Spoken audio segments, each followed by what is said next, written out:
Here we are in the 21st century. We can smash subatomic particles together close to the speed of light to see what matter is really made of. We can program a robot to align itself with a comet after traveling 10 years in space, analyze the comet's materials, and transmit that analysis back to Earth. Communication and transport technologies that seemed magical only a few decades ago now connect us to a multicultural global village. But we still seem unable to inspire each other to stop using the power we have to inflict unjust and unfair suffering on others.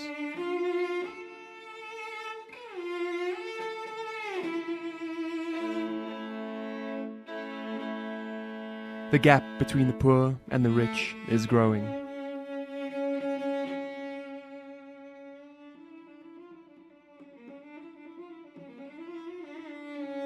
We all have our own history of suffering. We have suffered because we belong to a specific biological or cultural group. We have each suffered because we don't belong, because we do not conform, and because we stand out of the crowd, isolated in some very personal way. What have we learned from all of our suffering? Can we begin to deal with injustice and inequality if we cannot accept other human beings as our brothers and our sisters? Perhaps we need to begin by asking ourselves, what does it mean to be human? Does being human lie in our ability, unlike other animals, to create symbols? It is our symbols that give rise to language, stories, rituals, myths, poetry, entertainment, art, mathematics, logic, and scientific explanations.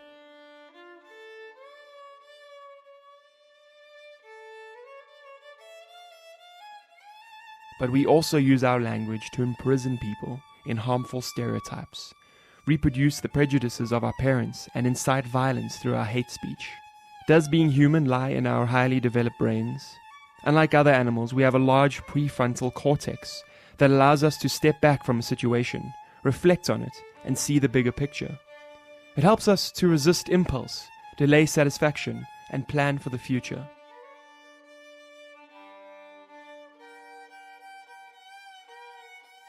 But we are often not prepared to use our ability to see the big picture and plan, to find the best ways of sharing the Earth's natural resources, like land, water, and food.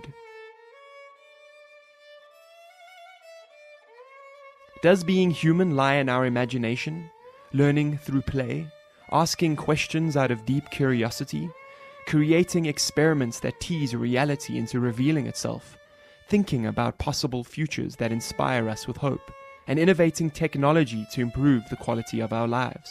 But as great as our imagination and creativity are, so is our destruction.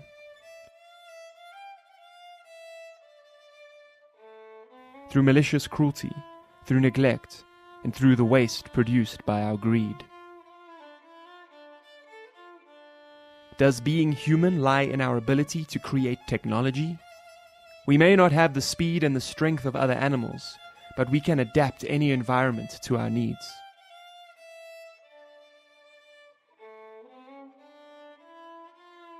But we do not always give access to life-enhancing technologies to the most needy among us. How can we give every child on the planet the opportunity to grow up healthy in a 21st century full of possibilities?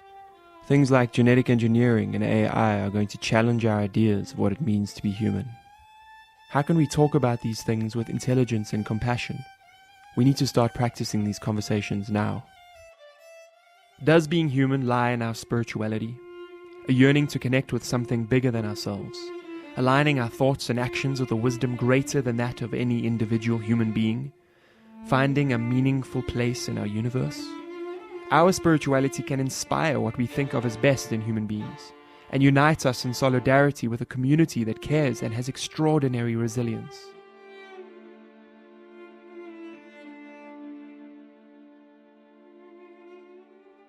But we also allow religion to divide us and place us opposite each other through centuries of hate and misunderstanding.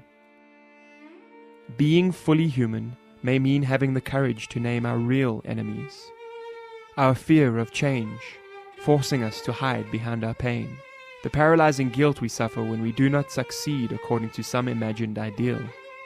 the crushing loneliness that comes from believing we are not complete unless someone else completes us, the need for one absolute truth to conquer all others, and to justify our lack of intelligence and compassion, the ignorance that comes from not wanting to know what is really going on, the power that we give others over us, and the power that we wield over others, whenever it prevents them or us from participating in the creation of the future.